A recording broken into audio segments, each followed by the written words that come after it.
માણસ જે આર્થિક ઉપાર્જન કરે છે એ સ્વસ્થ જિંદગી જીવવા માટે કરે છે.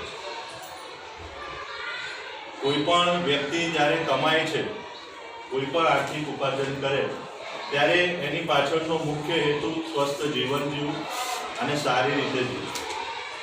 પણ સારી રીતે જીવવું અને સ્વસ્થ જીવન જીવવું એની પાછળ પણ કુદરતના કેટલાક કારણો જવાબદાર હોય. આપણી પાછળ આપણે જે પણ કંઈ કરીએ છીએ, આપણને જે પણ કંઈ મળે છે એ આપણા પૂર્વજન્મના કે વર્તમાન સમયના ભૂતકાળમાં કરેલા કર્મોનું પરિણામ જ આપણી સામે આવે છે. એ વ્યક્તિએ કઈ રીતે જીવન જીવવું અને જીવન જીવવા પાછળના હેતુ હંમેશા સ્વસ્થ અને સ્વચ્છ હોય. એક આપણી સાથે મિસ્ટર ગૌતમ નરવાને છે. આખા સમય દરમિયાન આપણને સરસ કેન્સર વિશેની તાલીમ આપશે અને સરસ મજાનું કોટ્સ અહીં આપેલું છે કે इंसान भी क्या चीज है कि दौलत कमाने के लिए सेहत खो देता. આપણે સવારથી સાંજ આ જુસ્તજુમાં કર્યા કરીએ છીએ કમાવા માટે, પણ પોતાના શરીરનું ધ્યાન રાખતા નથી. સમયથી ખાવું, સમયથી પીવું અને ફાસ્ટ લાઈફના આપણે આદિ બની ગए છીએ. तो दौलत कमाने के लिए सेहत खो देता है और सेहत को वापस पाने के लिए दौलत खो देता है. जीता ऐसे है कि कभी मरेगा ही नहीं और मरता है तो जैसे कभी जिया ही. एक नानकड़ी वार्ता कही. बहुत समय पहले एक बहुत बड़ा सेठ, आप हिंदी में तो हिंदी में, तो सेठ जो है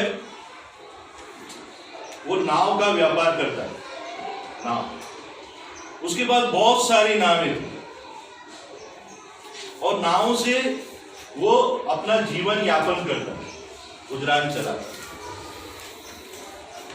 अब एक दिन हुआ कि उसने अपने लिए एक नाव रख रखी खुद के लिए. उस नाव से वो अपने बच्चों को, बीवी को और अपने परिवार वालों को सैर कराता घूमने. और दूसरी जो नावें थी उसे किराए पर दे दे. अब हुआ यूं कि एक दिन उसे ख्याल आया कि भाई ये नाव तो ठीक है पर सारी जूनी हो गई, पुरानी हो गई, दिखने में अगर बाहर वाला कोई आएगा तो कितना भद्दा लगेगा, खराब लगेगा. एक काम करता हूँ, इसमें पेंट करा दे. अगर कोई आएगा यात्री बाहर से तो देखकर खुश हो जाएगा, उसे बैठने की इच्छा होगी, वह ज्यादा थोड़ा मैं किराया भी वसूल कर सकूंगा. ठीक है.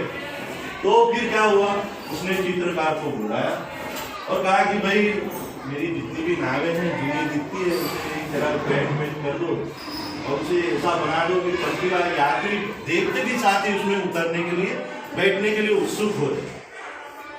ठीक है भाई. चित्रकार आया, उसने देखा कि बहुत नाव तो मुझे सजाना चाहिए. उसने तुरंत अच्छी तरह से पेंट कर दिया सारी नावों को, उस पर अच्छे अच्छे चित्र, अच्छे अच्छे स्लोगन लिख दिए. स्लोगन तो हमें प्रेरणा देते हैं, तो अच्छे अच्छे स्लोगन लिख दिए, अच्छी तरह से उसे पेंट कर दिया. उसके बाद जो उसकी पर्सनल व्यक्तिगत नाव थी, उस नाव के अंदर एक बहुत बड़ा हॉल बना.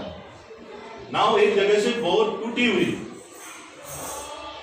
अब चित्रकार के मन में आया कि सेठ जी ने तो मुझे सिर्फ पेंट करने को कहा है, इसे चित्र करने को कहा है, इसे रंगने को कहा है, इसमें स्लोगन लगाने को कहा है, मुझे तो इतने के पैसे तो दिए नहीं.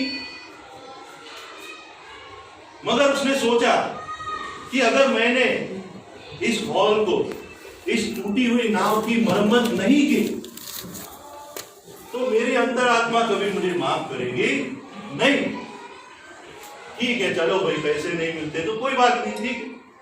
तो उसने अपनी तरफ से उस हॉल को, उस जो बिगड़ी हुई थी, टूटी हुई नाव थी, उसे अपनी ओर से अच्छी तरह मरम्मत कर दी.